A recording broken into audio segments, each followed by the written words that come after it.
Clus, i que va presentar la ponència Manuel González Martí al voltant del seu currículum, que bueno, es algo extenso, como hemos podido comprobar, pero ahora vamos a centrarnos más en la parte documentada de su currículum a través de sus expedientes y demás que constan en manos de la Administración.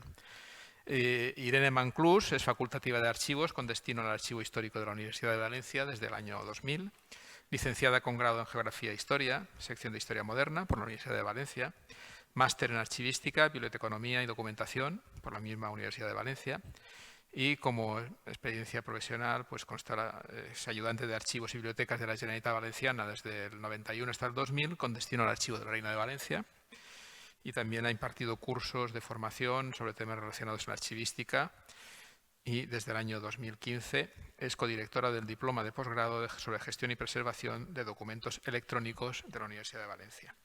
Aparte de eso, es miembro de la Conferencia de Archiveros de las Universidades Españolas desde el año 2000 y vocal del Comité Ejecutivo de 2014-2021. Miembro también de la Asociación de Archiveros y Gestores de Documentos Valencianos desde el año 99 y fue presidenta desde el 2017 al 2021. Y como publicaciones recientes, pues Ponsalós, Vicente, Manclús, Cuñat y María Irene, el Fondo de los Pabordos de la Universidad de Valencia en el Archivo de la Catedral de Valencia, en una publicación de varios autores, y luego también modelos descriptivos de la era digital global en el Libro Blanco de los Archivos Valencianos, de dónde partimos y hacia dónde vamos, y la Universidad de Valencia y sus documentos, el Fondo de Pabordas en el Archivo de la Catedral de Valencia, y finalmente documentación inquisitorial en los archivos de la Ciudad de Valencia, España, en la revista Fontes. Bien, pues nada, bienvenida y cuando quieras.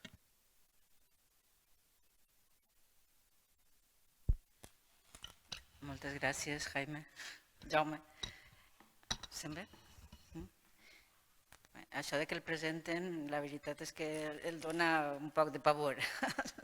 Després vas pensant quantes coses has fet i que diferents.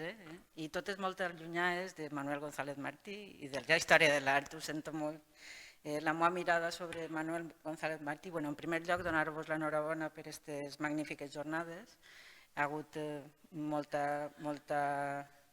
molts ponents que han glossat la figura de Manuel González Martí i la relació en la cultura, l'art, la ceràmica i moltes coses més.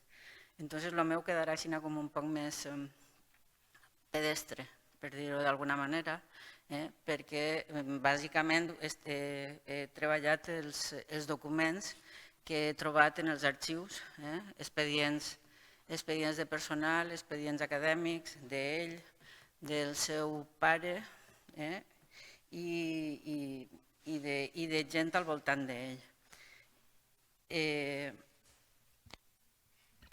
Ja ho he dit, agraïs la invitació. En primer lloc, després faig una referència a aquesta portada.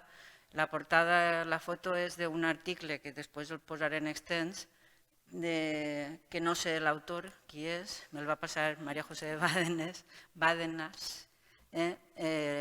fa poc, i és de 1899. És a dir, el senyor González Martí en aquest moment té 19, 18, 19 anys, no? 20 anys. L'article és arrebatador, parla d'ell i és impressionant. Impressionant el que diu d'una persona tan jove. S'ha repetit diverses vegades que al senyor l'alaben molt, però és que l'alaben molt des de molt jove. És a dir, el senyor està molt alabat. I després així, en el document que em va passar María José, estava molt xulo perquè posen a Folchi i molt a dalt i és una caricatura de parellada que li envia al seu pare que li diuen Melitón.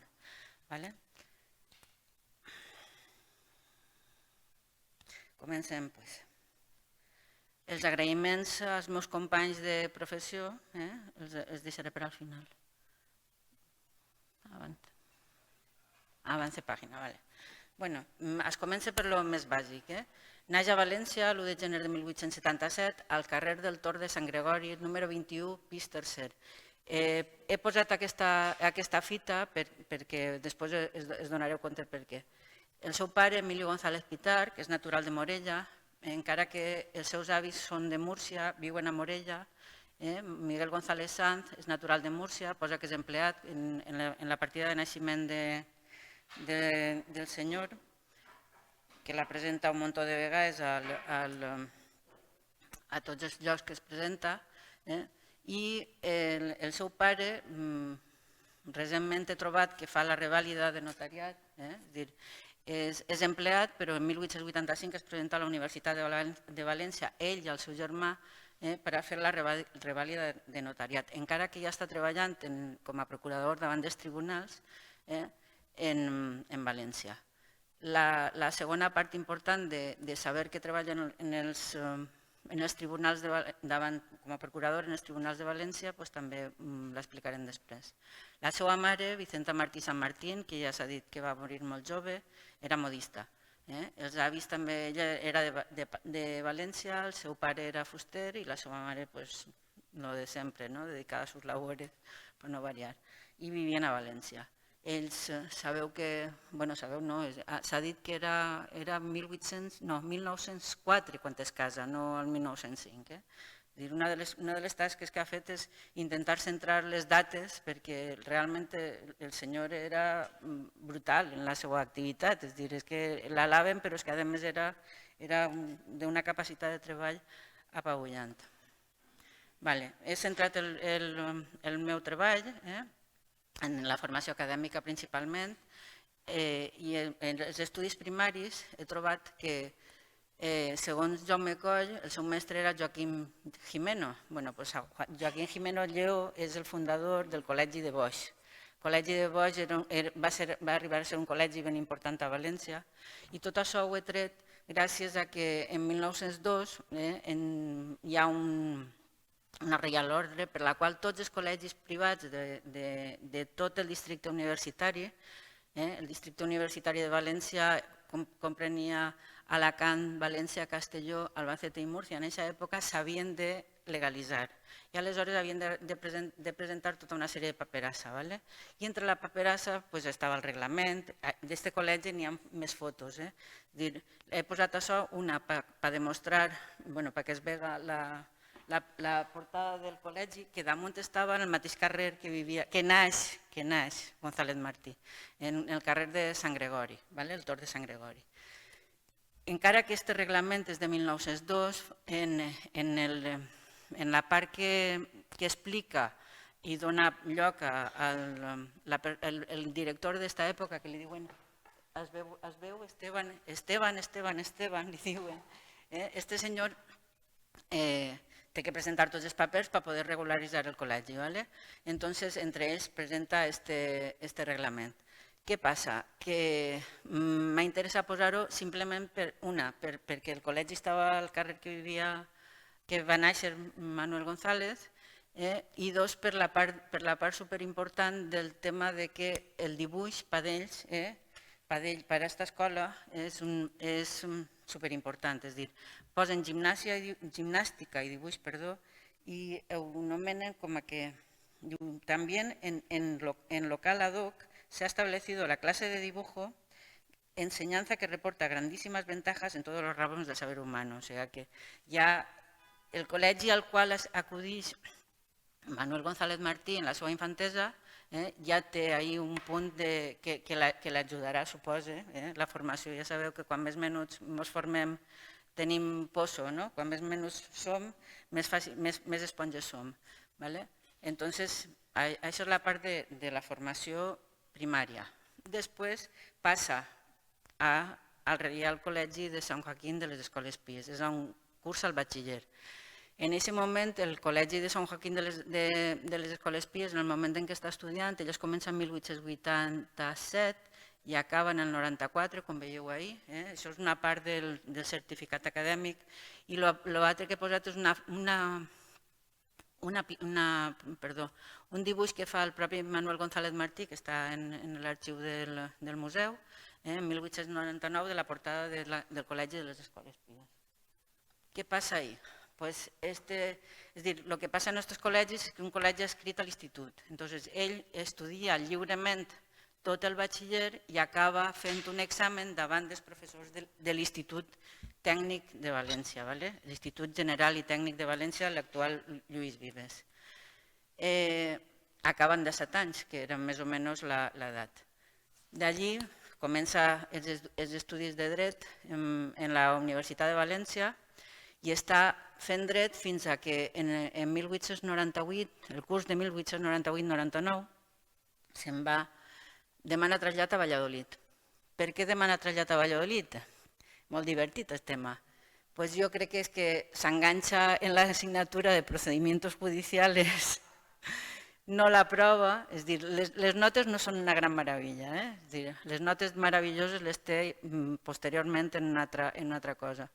S'enganxa en això, en procedimientos judiciales, fa el trasllat a Valladolid, fa procedimientos judiciales, la prova i tres assignatures més que li serveixen per a poder tornar de Valladolid, a València, és a dir, li demana al rector de Valladolid tornar a València, era una qüestió burocràtica, i el rector de Valladolid diu que sí i per poder fer l'examen de grau de llicenciat en dret. En aquesta època, lo de batxiller en arts ja no s'estilava, encara que ell diu que és batxiller en arts, i ho repeteix en totes les... Bueno, jo què sé, hauré consultat com a 10 o 12 fulls de servei d'ell. I entonces, això, és dir, és llicenciat en dret i batxiller, no batxiller en arts i llicenciat en dret civil i canònic. És dir, de totes maneres, en això es veuen també, ahir es veu poquet, però es veuen les assignatures que ell cursa. Són assignatures de dret i sabeu que en les universitats les titulacions van canviant de nom, igual que canvien de nom les facultats o igual que la Universitat de València en aquesta època era universitat, ella i totes, era Universitat Literària de València, i després ja, ara ja en la nostra època de la transició i la democràcia es diu Universitat de València. El que deia abans del tema de que era un senyor molt alabat. En 1899 algú escriu en la crònica que és una meravella de senyor, que ja és pintor caricaturista y pintor serio, joven con imaginación poderosa, talento extraordinario y cultivado y gran conocimiento de la ciencia de la vida. Ahí queda eso. Entonces, que fa caricatures, fa moltes d'aixònes. L'altre dia vos van contar el tema, la carta pròleg que té José Benlliure davant en el llibre de Juan Lacomba, que vos conta, bueno, que mos conta, perdó, que tenia això poquets anys i el senyor ja anava a casa de qui fora a dir-li jo vull fer-te una caricatura. El dibuix era molt important per a ell, com es demostra al llarg de la seva vida. Esta crònica ens ha servit sobretot, perdoneu que...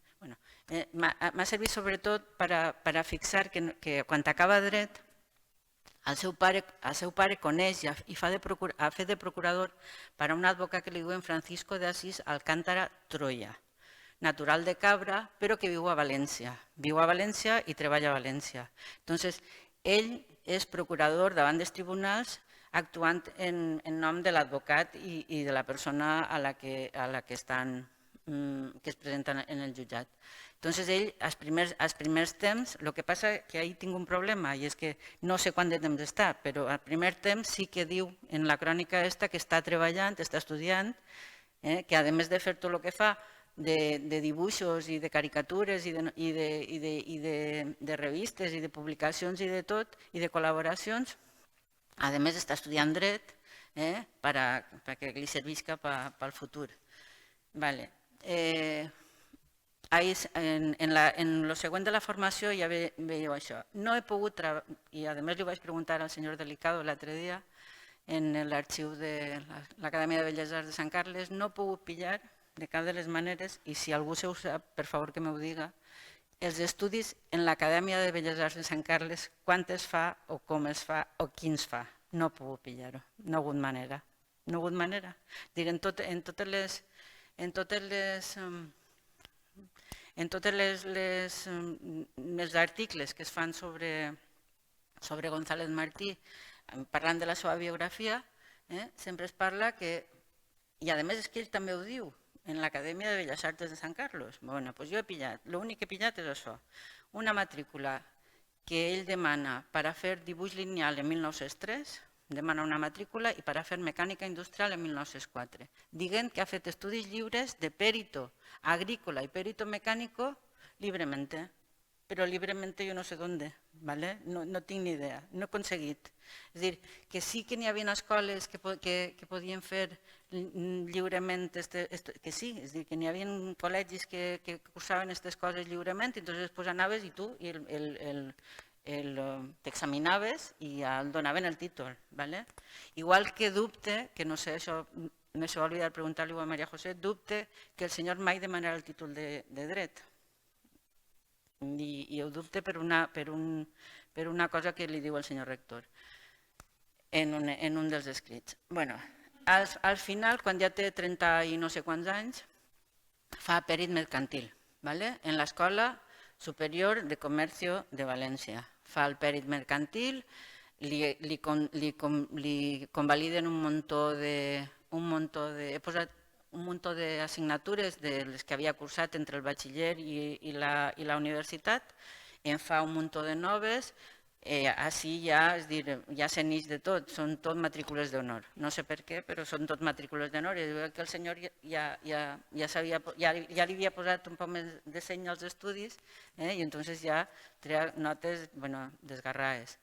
He posat la portada de l'expedient de l'Escola de Comerç, que es conserva a l'Arxiu de la Universitat de València, part dels documents, perquè l'expedient és prou gros, i un dels exàmens, és a dir, ha sigut el de cal·ligrafia, però perquè ell ha sigut intencionat, és a dir, veieu la firma de Manuel González Martí de cal·ligrafia perquè ell es presenta moltes vegades a posicions de dibuix i de professor de dibuix i de cal·ligrafia. Entonces, n'hi havia 4 exàmens més, i més gordos i no sé què d'Espanya, però el de cal·ligrafia ja li val. Com a docent serà la segona part. Classes particulars en dona. N'hi ha documents en el seu propi arxiu, però no m'ha atrevit a centrar la cronologia de temps que està donant en classes particulars. Sabeu que de les classes particulars, qui en dona i després no. Però sí que n'hi ha algun paper en l'arxiu del museu en la qual n'hi ha llistats d'alumnes que ell ha tingut. El que passa és que crec que recordar que el que vaig veure jo no tenia data. No ho recorde, però crec que no tenia data. Després, auxiliar artístic de l'Ajuntament de València. Això ho diu diverses vegades en diversos fulls, l'auxiliar artístic. I una cosa que jo volia preguntar-li a Jaume en un moment determinat, però ja no cal, cal que era... Tu comentes en un dels teus escrits biogràfics, dius que té un primer treball d'auxiliar en l'Ajuntament. A mi em queda la segona part, és a dir, l'altre dia vaig preguntar a l'arxiu de l'Ajuntament si estava a l'expedient de personal de l'Ajuntament per a saber què és això de l'auxiliar artístic. Ella ho lliga, lo de l'auxiliar artístic ho lliga a una menció honorífica que li fan, i perdoneu que ho busque, que li fan arrel de l'exposició, una exposició que es fa en 1906. És la de, perdoneu, que la busque.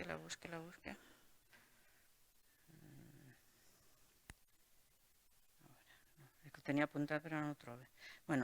És a dir, en 1906 hi ha una exposició i ell li dona una menció honorífica i lliga el ser auxiliar artístic de l'Ajuntament a la presència d'ell en aquesta exposició.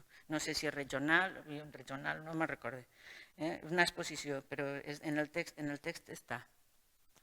Després, en l'Escola Pia. En l'Escola Pia és professor.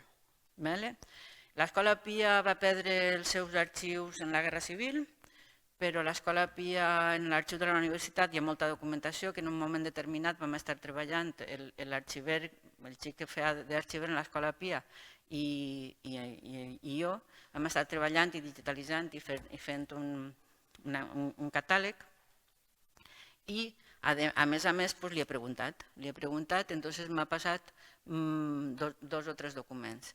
El principal, és a dir, el panegíric que fa el dia de la missa de Corpore Insepulto, que es fa així en aquest edifici, davant de l'altar de la Verge dels Desemparats, en el cos de Manuel González Martí, l'Escolapi era el seu director espiritual, almenys això és el que ell diu, i ell diu mateixa que va ser alumne de l'Escola Pia i a més va ser professor de dibuix de l'Escola Pia. Jo sols he trobat el certificat de Francisco Morote, que és el secretari de l'Institut General i Tècnico de València, sols he trobat que en el 1911 li demana un certificat pel qual està certificant-li que és professor de l'Escola Pia, professor de dibuix de l'Escola Pia. Li ho certifica perquè l'excusa que dona Morote com a secretari és que l'Escola Pia era un col·legi adscrit, que ja ho he dit antes, adscrit a l'Institut General i Tècnic. Molt bé. Ja es comencem. L'Institut General i Tècnic es comença en 1902. En 1902. Entonces, és la data 26 de setembre de 1902. Passarà per diferents situacions administratives al llarg del temps, fins a la seva jubilació, auxiliar interí entre 1902 i 1903, suplent del professor de dibuix entre 1903 i 1911, auxiliar gratuït almenys entre 1911 i 1919, que és el moment que no cobra. Com a auxiliar gratuït no cobra, però per la resta sí que cobra. I després hi ha una reial ordre per a la qual tota aquesta gent que és gratuïta se'ls acaba pagant gratificacions. És a dir, que cobra més del que pareix i menys del que hauria, perquè els professors de dibuix també eren, és a dir, les escales dels professors de dibuix no estaven igual de pagades, eren professors especials, no estaven igual de pagades com els professors numeraris, professors ja o els catedràtics. Després, un suplent, ja vos he dit, acabarà sent professor auxiliar numerari fins a la seva jubilació en 1947. Encara que en el 43, que ell ja tenia 66 anys, se'l relleva de les obligacions docents perquè està al mateix temps com a director del museu. És a dir, això ho ha posat molta Xina, però està tot completament lligat. És a dir, al mateix temps que és professor de... Bueno, m'acaba de dir l'anterior. Com a professor de... Exacte. Quan està director del Museu de Belles Arts de Sant Carles, a partir de 1943 es veu que no acudís tant a l'institut, entonces el relleven de les funcions docents perquè està en l'excusa no, és a dir, que està treballant per al museu, com a director del Museu de Belles Arts. Es presenta a diverses oposicions, que no les he... crec que no les he... No, bueno, això és perquè veieu és que és impressionant, és dir, tots aquests, ara vos explique, però és realment... Perdó, que se'm va arrere. Anterior. Perdoneu.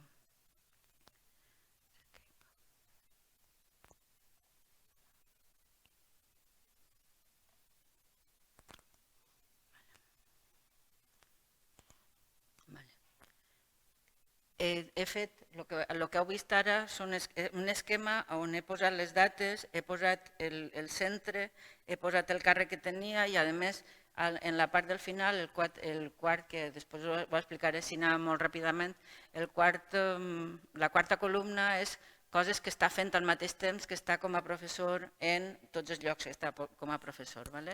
Entonces, en l'Institut General i Tècnic de València es comença en 1902, mai aprova oposicions, se'n presenta diverses, però mai aprova oposicions de professor d'institut. De professor d'institut acaba sent professor auxiliar interí, auxiliar numerari, però mai aprova unes oposicions de professor d'institut. En canvi, sí que aprova les de l'Escola de Comerç, que es comença en 1913, però les aprova les oposicions en 1914 de professor especial, i de les escoles normals de maestros i maestras de València.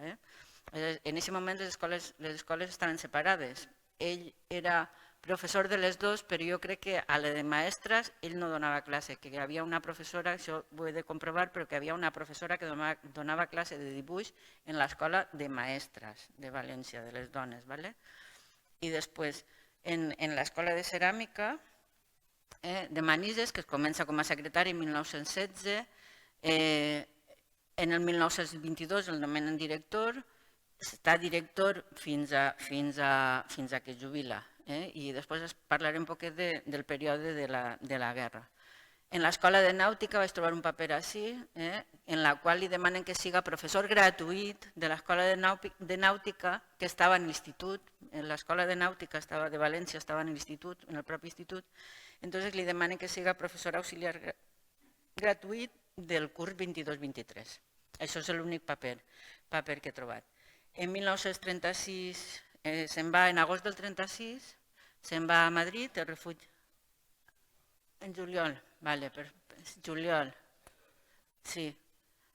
És que no tinc les dates, no les he posades. No les he posades. No, sí que les tinc. Ha picat. Juliol 24, no, vale. Agost, no, doncs mira, en el que he trobat jo agost, però bueno, igual dona, pot ser juliol. De juliol del 36 a març del 39 està a Madrid. I segons ell diu, en una declaració jurada que presenta per poder cobrar tot el que li deuen des de 1936, ell justifica des de 1936 les gratificacions i el sou en l'escola de ceràmica, en l'institut i en l'escola de comerç. Ell diu que està escondido con mi senyora en Madrid. Això les diu a la part de baix, que passa la guerra amagat en Madrid. Ja sabem que estava en una pensió, que coneixia el Guillermo de Osma, que anava a l'Institut de València de Don Juan, que seguia allí estudiant coses i suposa que amagant-se dels bombardejos, clar, és a dir, perquè la situació no era molt guapa. Entonces, torna a València pràcticament en seguida. Jo de depuració tampoc he trobat res, sols he trobat la declaració jurada per la qual estan dient, és a dir, depuren a tothom, és a dir, la república el depura, perdoneu, primer es comença per ahí, la república el depura en el 37 i en efectes del 36 li lleven tots els càrrecs, tots els nomenaments, a d'ell hi ha un munt de gent més, però a d'ell li ho lleven tot. I entonces a ell encara no s'acaba la guerra pràcticament, és a dir, en València s'entra el 29 d'abril, no? Doncs ell al cap de poc temps ja està presentant papers demanant que el rehabiliten, demanant que poder tornar a donar classe. En un primer moment no li donen només que permís per estar en l'institut, després ell fa un escrit dient que el que vol és poder seguir donant les classes en tots els centres en els quals donava ell classe. I al final li ho reconeixen i li tornen a deixar donar classe tant en l'escola de comerç com en Manises. En Manises, a partir del 40, és que està superpronte, a partir del 40 torna a donar classe i veieu la rehabilitació del franquisme li s'aprodueix en 1933, el 3 de novembre del 39, però són en efectes del 4 de novembre del 37, és a dir, que perdre el senyor perd poc, la veritat, però clar, és la guerra pel mig i no d'això. Es reincorpora, l'1 de gener del 40 reincorpora ja a l'Escola de Comerç. I al mateix temps, si podeu veure aquella part, en el 40, Museu Provincial de Belles Arts, director. I ahir he pillat una notícia de la creació de la comissió d'estudi per a proposar al Ministeri. El ministre era José Ibáñez Martín, que estudia a la Universitat de València i tenia molts lligams en València, encara que ell no és d'ací. i una comissió d'estudi per a proposar al Ministeri l'organització del Museu de la Ceràmica Espanyola en València, que no sé si teníeu notícia, suposo que tindríeu notícia d'això. Sí, espera, gràcies. La que no tenía noticia era yo. Bueno, entonces, el relleven ya así acaba ya el tema de la docencia. El relleven, he dit això, el que he dit antes, de que el relleven de la docència en l'institut perquè està dedicat al museu i simplement es jubila ja en el 47, el jubilen de tot. L'únic que passa que en l'Escola de Ceràmica de Manises, en lloc de jubilar-lo, li donen permís per acabar el curs. En lloc de jubilar-lo a dia 1 de gener, que li tocava per edat, perquè feia 70 anys, el deixen acabar el curs, acaba el curs. Entonces, vale. Una de les coses, té moltíssimes publicacions, però jo el que he volgut és mirar quines publicacions tenia derivades de la seva feina. Entonces m'he trobat aquestes. La de Nociones de Dibujo Topográfico de 1916, que és esta, que la dedica a Francisco Morote Greus i al seu germà. Francisco Morote, ja vos he dit que era primer secretari de l'Instituto General y Técnico de València i després el seu germà, i després director, perdó. I el seu germà, José Morote Greus, era advocat i sotssecretari de la presidència del govern de Romanones, o sigui que els dos tenien prou poder, una en València i l'altra en Madrid, i després aquest senyor també té alguna cosa que veure, el José Morote, alguna cosa que veure en l'establiment del ferrocarril per la zona cap a Catalunya. La dedica d'ells és 3 o 4 fulls d'indicacions en pla manual i després un munt de làmines. Les làmines són totes d'ell. I aquesta és una de l'Horta de València, que és una de les que més m'agrada a mi.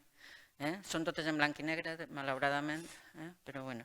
De la del 1918 no he pillat, sols he pillat una notícia, que hi ha una segona edició feta de la del 1918 en 1919 que es conserva en l'Institut Cartogràfic, en l'arxiu, en el llegat,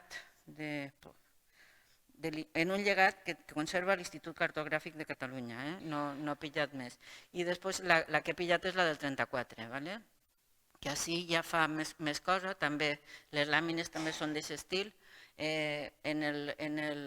Això, bueno, ho vaig comprar en un antiquari i és molt divertit perquè quan vaig obrir, això és un sobre i després està el llibret i després estan les làmines i dins havia un dibuix que no l'he posat d'una de les alumnes, d'una xica alumna, i just era el dibuix este que veieu ahí baix, era la reproducció del dibuix signada per l'alumna. I no l'he posat, però bueno. Total que el 34 també segueix ell, és a dir, està clar que fa publicacions tècniques dedicades, evidentment, anaven per tots els alumnes de dibuix que tenia i jo crec que copava absolutament tots els... copava, però n'hi havia més gent donant dibuix, és a dir, no sols era ell, perquè alumnes n'hi havia molts. L'escola de magisteri era una escola ben potent en alumnat i l'escola de comerç també, molt més que les universitats i les facultats. Les escoles sempre tenen més alumnat. Esta li la dedica a José Blanco Coris, que és un pintor, il·lustrador i crític d'art i professor de l'Escola d'Arts i Oficis Artístics de Madrid.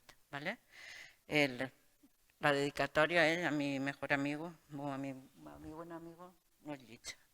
Perfecte. I bueno, com a investigador sols he mirat la part de la Junta d'Ampliació d'Estudis. Jo sé molt dissentir de no sé qui ha dit que no li van donar res al 31.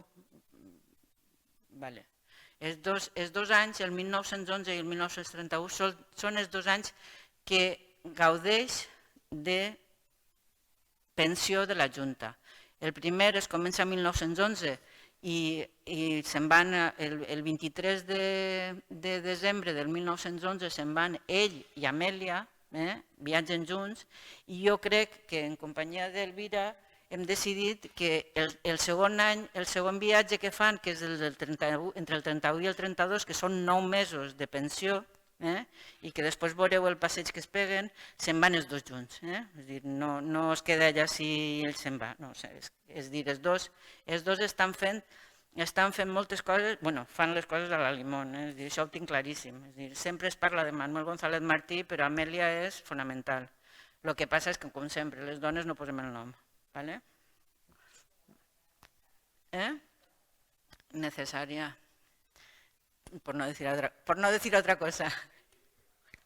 No, sí, claro. Però una cosa és que diga que va la dona i dos que posa el nom de la dona al costat de les seves publicacions, perquè la publicació de Labor de 1943, no? Comença el primer article, el primer llibre des del 43 o no, o anterior. El nom d'ell no està. En el frontispici, dedicatòria, però no posa Manuel González Martí i Amèlia Cuñamón León, autores. Vale, això és el que volia dir. Que és altra cosa molt diferent. Bueno, doncs entre 1901, bueno, doncs explique. Ell demana tots aquests anys que veieu ahir, li'n donen en 1901 i li'n donen en 1916. En 1916 no l'ha marcat en negreta i vos diré per què. En 1916 ell demana que es retarde la pensió i li escriuen dient-li però vostè ho té clar perquè l'Europa està conforme està, no? És a dir, estava la Primera Guerra Mundial, l'Europa diu no, jo sí podré anar però que està de posicions, entonces es retarda el 17, es retarda el 18, al final la cancel·len i en el 19 és a dir, la cancel·len, no se'n va. És a dir, en el 17 i el 18 és que, estava, a més ho diu, oposicions, agudització del conflicte bèl·lic i una epidèmia gripal al sud de França, que era un dels seus objectius, passar pel sud de França per anar a Itàlia. Entonces, demana passió en el 19, no disfruta, he posat no disfruta, que és el llenguatge que utilitzen els de la Junta d'ampliació però ell li diu, en principi li diu a la Junta ampliadora d'estudios, no, Junta d'ampliació d'estudios, no disfruta, pues vale. I entonces en el 31 sí que li donen una pensió, i aquesta pensió la disfruta durant 9 mesos, i ara veureu el camí. En el 33 en torna a demanar, no li donen, és a dir, això demana pensió, això està tret de les fitxes que té publicades l'arxiu de la Junta d'Ampliació de la JAE. Entonces demana pensió, no li la donen, demana pensió, no li la donen, el 35 també demana pensió i no li la donen. I ja s'han acabat les pensions en el 36. La de 1911-1912, que és d'un mes i 21 dies, va a Roma, vegeu el trajecte que fa, són 2.000 i pico quilòmetres soles, en mes i pico, soles, mes i 21 dies. Va a Roma, va a Orvieto, va a Pisa, va a Nàpols, Palermo i a Milà. La foto que teniu ahí és del baptisteri de Roma i la part de baix, el document que hi ha baix és el que dedica la memòria de la Junta d'Ampliació d'Estudis per a dir que el que ha fet el senyor González Martí durant el curs anterior. Recorrió Oviedo i va presentar això, que és la memòria gràfica, única i exclusivament la memòria gràfica. És a dir, fins al... Una de les coses que tenien que fer els becaris era presentar memòries del que anaven fent. De fet, en la del 31 o 32, ara vos explicaré què és el que fa ell. Entonces, així tenia ell que haver presentat un treball i l'únic que fa és presentar això. Reproducciones, ahí es posa, reproducciones, a veure si vos ho puc... No. Ai, per favor. Bueno, posa que són reproduccions del seu... És que no ho veig. Ho sento, estic cegata. Bueno, és a dir, presenta una memòria gràfica, que són aquests 4 dibuixos, que ell fa, això és la base de l'article que ell publica en l'any 40 ja, Azulejos Borgianos, és l'únic que presenta. I després, en l'arxiu, en l'expedient que hi ha en la JAE sobre tota la seva trajectòria, el que passa és que al final de l'expedient hi ha un document de l'any 35 on acaba explicant, fa una xoqueteta memòria de tot això. d'este primer viatge, però ja en l'any 35. 9 mesos de pensió, i això és la brutalitat que fa el senyor. No? La primera carta l'envia, és a dir, tots els mesos tenia que enviar un xocotet informe sobre el que havia fet. I ell va escrivint tots els mesos, a banda de renegar que no li arriben els diners o de que els diners no li arriben per pagar la despesa, que el canvi de la peseta al franc es queda en completament, que si no tinguera diners, una de les vegades diu que si no tinc diners, que si no tinguera diners meus, impossible fer això. Bueno, què sabem els becaris d'això, veritat? Vale, pues entonces la primera carta l'escriu en desembre del 21 en Bayona i diu que ha anat a Burdeos, Angulema i a Poitiers. Segueix, després se'n va a París, en París visita diversos museus, la Biblioteca Nacional del Louvre, Lió, després passa de París, se'n va a Lió, Arles, Marsella, Aix-en-Provence, Mustier, Savona, Gènova, Perpinyà, bueno, és una locura, I ahí teniu tots els daixons. Cada mes, menys el mes la carta del mes d'abril, abril, maig, juny... No, hi ha una... Exacte, la que hi ha entre Narbona i Gènova, ahí hi ha un informe que es perd. La carta no arriba perquè això són papers de la JAE, no arriba. De fet, en la següent carta diu m'estranya que vostè estiga dient-me el que està dient-me perquè jo en la carta anterior li vaig posar tal cosa, però la carta així no està. És a dir, o li s'ha perdut a vostè pel camí o li s'ha perdut en les seues oficines, ho diu així, Molt bo. Bueno, total que se'n va passejar a Milà, Sardenya, Roma, Rímini, ja veieu tot. I en Faenza, entre lo interessant, bueno, a Roma va al Vaticà el castell de Sant Àngel, que això és entre això i el Castel Nuovo de Nàpols, que el veu en la primera, perquè en esta no va a Nàpols, crec, el veu en 1911, però una de les coses que fa és que hi ha un curs en Faenza d'història de la ceràmica, i segur que fan el curs ell i Amèlia, perquè Amèlia, conforme després dirà Elvira, tenim notícia de que ell la proposa com a professora de història de la ceràmica en l'Escola de Ceràmica de Manises. A més, ella anava amb ell per la nit a passejar, l'acompanyava a Manises i tornaven junts. Va a Rímini, va a San Marino, Montpellier, en Amberes i torna a París i l'última en setembre del 20 torna a París i s'ha tornat, està escrivint una carta en setembre del 20 tornant, dient que ja se'n van néixer i ja tornen cap a Espanya, cap a València. Totes les ratlletes i les blaves que veieu no les he pogut posar totes juntes perquè el Google no em deixava. El web de Google Maps, perquè Google no em deixava dir que en 10 puestos ja estava bé, no? Doncs he tingut que fer tots aquests mapes. L'últim, el de baix de tot, és el que està primer en Amberes, després se'n va a París i després ja torna. Jo posa que tornava a València, no sé si tornava a València via Espanya, no sé absolutament res de com feia els viatges ni com aconseguia en aquesta època ser tan ràpid i anar a altres puestos, però bueno. El que sí que he tret és de tots els informes que fa entre el 31 i el 32, he volgut assenyalar, i ara vos el diré prou ràpidament, els llocs on troba alguna cosa referent a el que a ell li interessa, que és la ceràmica levantina. A tot això, abans de dir-vos això, a tot això, en 1818 i 19 ja li ofereix a la Junta, li ofereix un llibre, que li publiquen un llibre, però la Junta no... Jo no tinc consciència de que, almenys allí no poso... Exacte, entre 1918 i 1919 li ofereix a la Junta d'Ampliación de Estudios la possibilitat de publicar l'estudi titulat El pavimento valenciano desde la época romana hasta la llegada del Renacimiento. Para ilustrarlo tengo hechos más de 900 dibujos de azulejos sueltos y combinados en pisos y gran número de fotografías, edificios, retablos. Manuscrito que ha obtenido premio en los Juegos Florales de l'Horral Penal de València.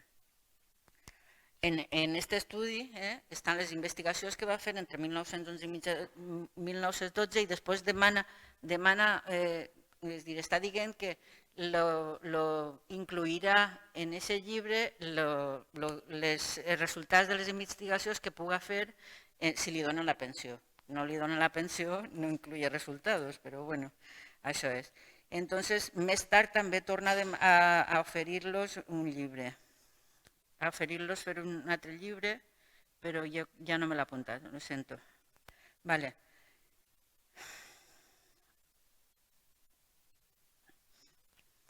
Bueno, els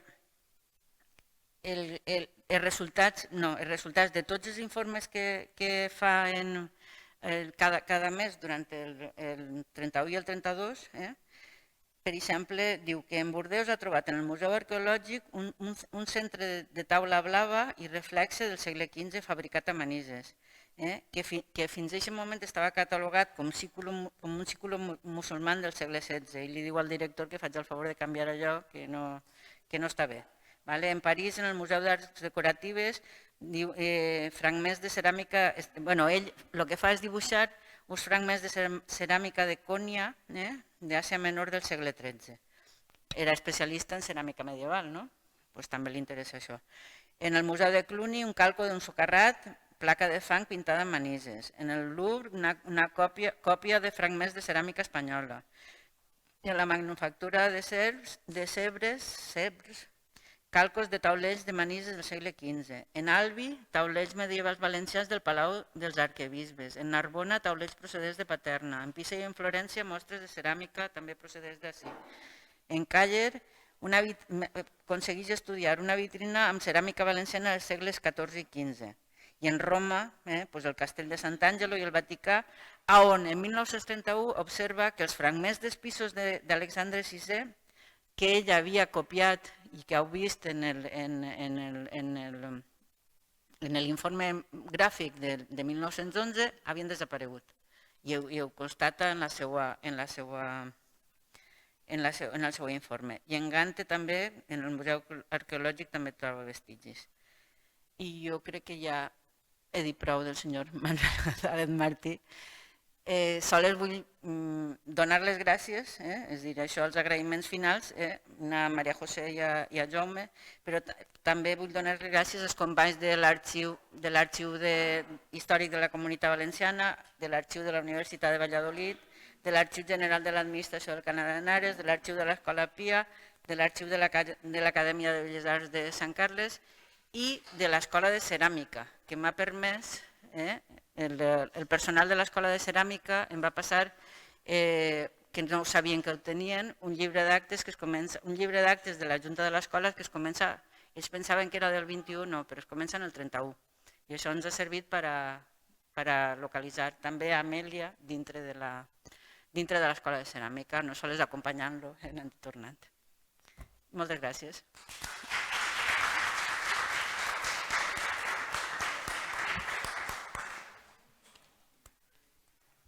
Moltíssimes gràcies, Irene. Molt interessant, perquè és una manera de lligar dates i sobretot trobar proves en arxius de coses que ell comenta moltes vegades però que no tenim suficientment provades. I el llibre dels taulells se va publicar l'any 21 en diversos articles que van aparèixer en Archivo d'Arte Valenciano i després es van enquadernar en un volum. I després del viatge de Sardenya va treure dibuixos també i fotografies del conjunt este famós del Lotte Pula, que és un conjunt històricament molt rellevant. El problema és que no m'ha basat en la bibliografia. Entonces, claro, no he anat a comprovar el que ella està dient quan ho publica, perquè si no això ja haurà sigut brutal per mi. Entonces, el que passa és que l'últim d'això, el de Pula sí que ho comenta, però no comenta el que troba. M'entens? És a dir, en els informes que ell fa, mensuals, que són d'una fulleta, el que no he sabut jo localitzar, que això és una cosa que... quina és la lletra d'ell i quina és la lletra d'ella, perquè hi ha dues lletres diferents. Entonces, sí, qui escriu l'informe? Qui l'escriu dels dos, sí, sí. Entonces, el problema ha sigut això, és a dir, que no he lligat una cosa en l'altra i sols he volgut ressenyar els punts on diu, en els seus informes, on diu que hi ha ceràmica valenciana, perquè altres s'ho calla. No sé per què s'ho calla, però bueno. Interessant mirar això de la lletra, no? Perquè ahir sí que tenim molts testimonis de lletra seva, perquè potser hi ha escrits d'Amèlia que no, que desconeixem. Bueno, pues alguna pregunta, algún comentario de alguno de los asistentes.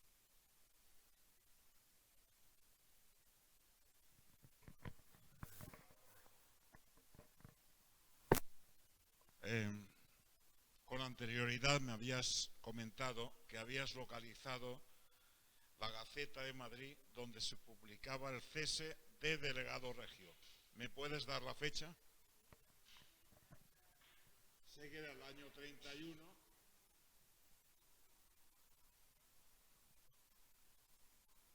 No sé si me habías dicho abril, puede ser.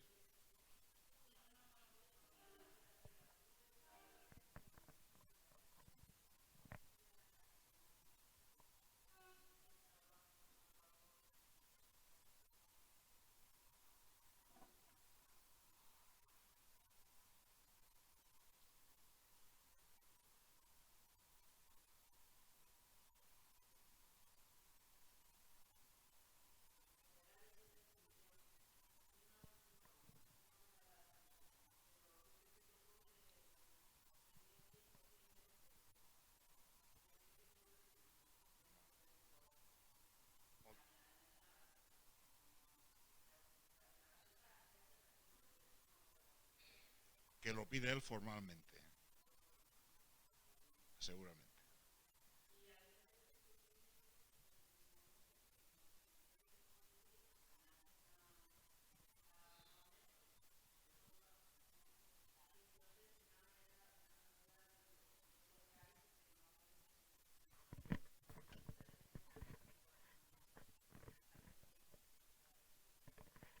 Perdó, que coincidís en que és el moment, crec jo, que està esperant poder anar-se'n de viatge, és a dir, que li concedeixen la pensió d'estar de 9 mesos fora de la Junta Ampliadora d'Estudis. I a més és que jo crec que la figura de Regat Regi en la República ja desapareix, no? Desapareix. Debe desaparecer al marcharse Alfonso, al irse Alfonso Claro, XIII a Roma. claro. No tiene ningún sentido ser un delegado regio de un rei que no existe. Claro, sí, sí. Moltes gràcies. De res. Jo sí que volia comentar-te, bueno, donar-te les gràcies per la teua intervenció i la teua recerca, que em sembla molt interessant, però bueno, volia un poc ser un poc frívola a lo millor, no? Però si ens pogueres posar novament aquesta pantalla en la que ens fas el recorregut que fa ell, perquè podríem intentar, bueno, com a activitat del museu, senyor director, proposar un viatge, no? Imitant a González Martí, perquè els llocs són fantàstics, no? No, no sé. Además en 4 meses. No, perquè tots els llocs que has posat tenen algo que veure en la ceràmica i en la col·lecció del museu. Vull dir que no seria inventar-nos res, sinó que estaríem... Algú ha comentat el tema de que ell la primera vegada no va buscant els museus. És que aquí he sentit jo a María José Suárez, pot ser, que no, que des del primer moment ell està, però en peño fijo, en buscar museus, buscar col·leccions privades que també en visita i que no les he posades, visita diverses col·leccions privades, no sols a París, és a dir, que coneix a col·leccionistes privats de ceràmica i el senyor va buscant-les, és a dir, va a museus, De fet, el que diu el José Benlliure és aclaparador, perquè ell el que està dient és que al cap de 3 dies ja s'havien corregut mitja Roma. És a dir, ell i la dona havien visitat ja el que no estava escrit en Roma. El que busca és un poc reconstruir els llocs per on ha passat la ceràmica valenciana. Jo crec que aquesta és la seva obsessió tot el temps. Sí, clar. Sí. Reconstruir on estan els llocs per on ha passat, però reconstruir la part de fàbrica. És a dir, jo l'obra no la conec. És a dir, jo de ceramista no tinc absolutament res. De fet, l'inici de la meva d'això, no dic, la meva visió és arxivera. No soc ni historiadora de l'art ni conec res, però jo penso que en la part investigadora, és a dir, ell el que va buscant no sols els vestigis, sinó a on arriba. És a dir, a través dels vestigis, on arriba tota la fabricació que es pugui produir en la nostra zona. És a dir, ell en aquest aspecte, a més en la nostra zona, és un valencianista convençut. És a dir, és un valencianista convençut, però a més també és una persona prou conservadora i prou de... És a dir, arribar al 39 i que en seguida el tornen a rehabilitar pràcticament sense d'això, això significa que el senyor coneix a moltíssima gent, això també és impepinable, té amics en tots els llocs. És una persona, ho comentava antes, hi ha una persona que viu a Manises i que és filla d'un dels professors que va treballar en companyia de Manuel González Martí i a més que el coneix. La senyora esta en dia, l'altre dia vaig parlar amb ella per telèfon i em dia que era un encantador de serps, que dirien al meu poble, que el senyor es feia en qui fora, és a dir, que se n'anava a un poble i veia una rajoleta i aconseguia que el senyor amo de la rajoleta li la regalara, perquè era un encantador, és a dir, que tenia moltíssimes amistats en totes bandes. Entonces, això també servia per a poder fer el seu paper o anar col·leccionant tota una sèrie de tot el que va aconseguir col·leccionar. I ja calla. ¿A qué? Esta. Mira.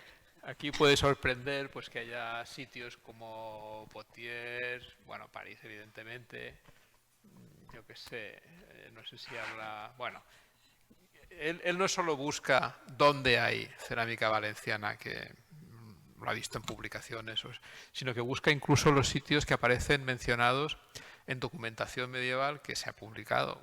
Se publicó a finales del 19, principios del 20, por ejemplo Pula, que fue publicado por Nisardi en 1897, o el hecho de Potiers, por ejemplo, es porque hay unos documentos del duque de Berry, creo que encarga que vayan unos alfareros a fabricar azulejo valenciano para las construcciones que está haciendo en el año 1382, 83 y 84. O sea que hay testimonios, y no solo hay testimonios importantes, sino que estos son particularmente importantes porque en estos se dice cómo se fabricaba el azulejo valenciano a finales del siglo XIV, azulejo heráldico, y la contribución de diversas personas implicadas en el tema, no solo el alfarero, que es el que hace las piezas, sino también de Maître Aubert, que es el jefe de armas o el maestro de armas del duque, que le dice cuáles son los lemas que tiene que dibujar,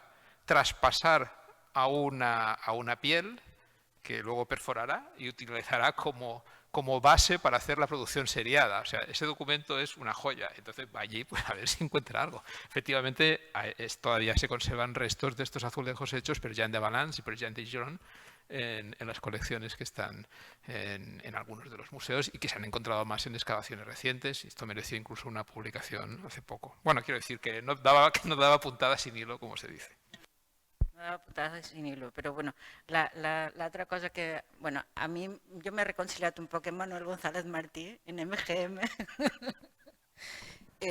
perquè a banda de ser una persona llegida, culta i saber un muntó de coses, després la forma d'escriure també és de l'època, que vols que el diga, n'hi ha coses que dius, vale, pues m'ha guanyat quan he vist que també anava als arxius, a l'arxiu del Regne, a l'arxiu de protocols, a l'arxiu de la catedral, que no sols llegia i feia llibres, i llegint llibres, és dir, si el llibre, bueno, és dir, jo... Que feia investigació de la que es fa quan vas a l'arxiu i veus el document i dius, este document és això, o jo me'l llisc, i no és anar repetint una i altra vegada el que altres han anat publicant. De fet, l'anar publicant també dona alguna sorpresa quan te'n vas al paper. És dir, entonces, claro, tu dius això no toca. Bueno, a mi m'ha guanyat, ja està. Gràcies. ¿Algún tema más? Bueno, pues muchísimas gracias, Irene.